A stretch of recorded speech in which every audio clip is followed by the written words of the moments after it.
Carlos Antônio, a estratégia para operar gráfico de H1 é a mesma, exatamente a mesma, Carlos. A única diferença, obviamente, que vai ser no tamanho do seu stop e também no tamanho do seu alvo. Porém, se você está operando no tempo gráfico H1, você provavelmente deve estar procurando por um trade, swing trade, né, de 2 ou mais dias de duração. É a mesma coisa, sempre focando, no caso, indo a favor daqueles movimentos. E se você está operando no H1, obviamente que você vai estar olhando para o H4 como âncora ou até mesmo no gráfico diário. Tá? Mas é tudo a mesma coisa, só o tempo gráfico não interfere. O que interfere é só o tamanho do alvo e o tamanho do stop, que vai ser, obviamente, muito maior se você está operando no tempo gráfico alto como esse. Renato, você olha durante o pregão os índices da SP500, Dow Jones, petróleo e o dólar index para se espelhar na alta do mini dólar aqui na Bovespa? Eu olho para esses mercados porque eu opero lá também, Renato, mas não para poder me basear em direção que o mercado vai ter aqui no Brasil. Uma coisa que é importante, uma das únicas coisas que eu olho, no caso que afeta muito o mercado brasileiro, que é no caso dos Estados Unidos, é a abertura do mercado de ações norte-americano. Porque o mercado futuro, no caso o S&P 500, Dow Jones, o petróleo, eles são mercados que ficam abertos 24 horas por dia, que é o mercado futuro norte-americano. Então ele não tem muita interferência no mercado futuro brasileiro, que mini índice, mini dólar, e até mesmo o mercado de ações. Agora, quando o mercado de ações norte-americano abre, você percebe que aqui no Brasil a gente tem uma certa volatilidade maior, porque é o maior mercado do mundo, lá nos Estados Unidos ele abriu, e aqui, no caso, os investidores aqui do Brasil têm uma reação um pouco maior. Então essa é a única coisa que eu olho para comparar um com o outro. Quando abre o mercado de ações dos Estados Unidos, eu fico de olho aqui no Brasil, no caso no índice e no dólar, para ver a reação que tem, e também para ver se vai aumentar mesmo a volatilidade, até mesmo para ajustar algum trade que eu esteja em aberto. Tá? O mercado americano abre às 9h30 dos Estados Unidos. Edson, Portes, eu tenho dificuldades em reconhecer o candle de força e o pullback. A primeira coisa que você precisa para poder facilitar a identificação do pullback e do candle de força, Edson, é o seguinte. Primeiro a gente tem que definir o que é pullback. O pullback é um movimento contra o movimento. Tá? O pullback é um movimento contra o movimento que você tem. Para que serve o pullback? Se a gente está descendo, isso significa que o pessoal está vendendo, né? O pessoal está vendendo aqui.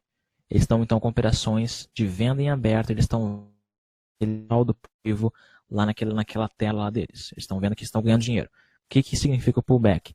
Pullback nada mais é do que esse pessoal que está vendendo começar a comprar, ou seja, começar a zerar os trades para eles colocarem aquele lucro no bolso. E aí vem o pullback.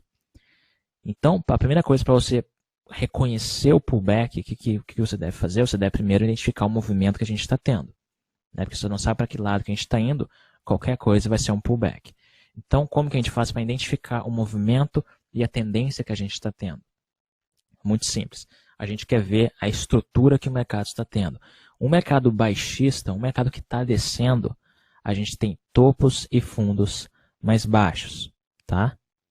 Então, se você está vendo que isso aqui está acontecendo e você quer reconhecer um pullback, todas as vezes que o mercado subir e não ultrapassar aquele topo lá, a gente vai ter um pullback. Ele pode voltar até o 38 do Fibonacci, ele pode voltar até o 50 do Fibonacci, ele pode voltar até o 68 do Fibonacci, 61.8, ele pode fazer um topo duplo.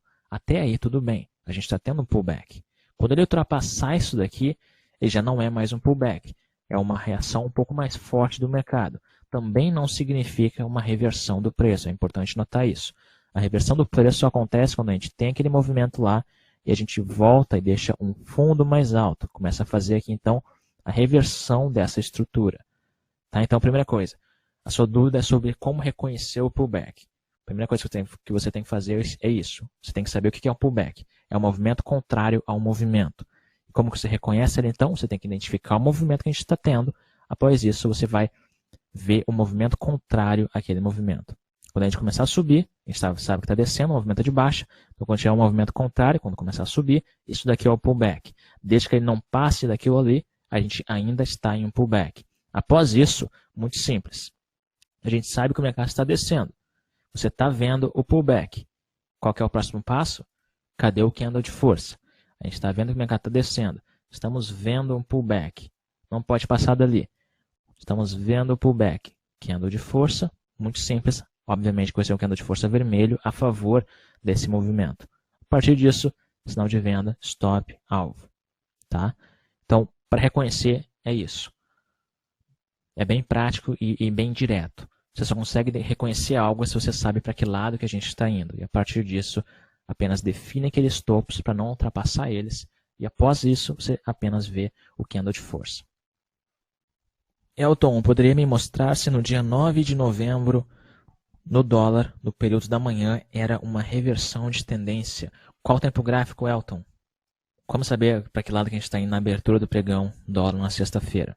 Primeira coisa que a gente já teria na resposta anterior que você tinha perguntado sobre a diferença entre tendência e eu respondi sobre os movimentos, a gente já teria visto que nesse dia aqui o mercado estaria começando a ter um movimento de força de alta maior. Né? Então, o mercado abre, no caso no último pregão, o que a gente estaria fazendo então? O mercado abriu aqui em cima em gap de alta. Né? O que acontece? O mercado no dia anterior estava subindo, desceu, fundo duplo. Então aqui a gente tem aquele nosso nível de suporte. Sabendo que a força do mercado nesse pregão foi completamente de alta, porque não continuou a baixa daquela tendência que a gente estava vendo, deixando fundos mais altos, mais do que isso, deixando fundos duplos, mais do que isso, no fechamento do pregão, no último candle, deixando um candle de força, significa que pessoas estavam comprando no último minuto porque elas acreditavam, obviamente, que vai continuar subindo no dia seguinte. Ninguém compra no último minuto do mercado. Após isso, o mercado abre em gap de alta. Já temos primeira indicação. O pessoal que dormiu comprado aqui está super feliz. Abriu em gap de alta. Tivemos um candle de força. Esse candle de força completamente engolido pelo candle de força comprador. No nível de suporte. Formando então um fundo triplo. Após isso, continuidade de força. Quem tem uma nota já teria visto isso daqui há bastante tempo. E após isso, 4PC de alta. Após isso, Fibonacci 50%. Após isso, 4PC de alta. E a partir daí vai. Então, como saber se, no caso, era uma reversão de tendência no último pregão? A gente já teria sabido isso no pregão, lendo o pregão anterior. Né? Respondendo aquela sua pergunta anterior da tendência e do movimento, a gente já teria visto que o movimento do dia anterior à abertura do último pregão já estava demonstrando força de compra. A partir disso, normal, compra no suporte, candle de força, continuidade de candle de força, Fibonacci 50%, vamos ver se dá uns 50% certinho aqui. Fibonacci perfeito nos 50%, perceba que a gente sobe, a gente desce, pullback aqui respondendo a pergunta anterior sobre a diferença de reconhecer um pullback, descemos até os 50%, força de alta, e o mercado continua o movimento.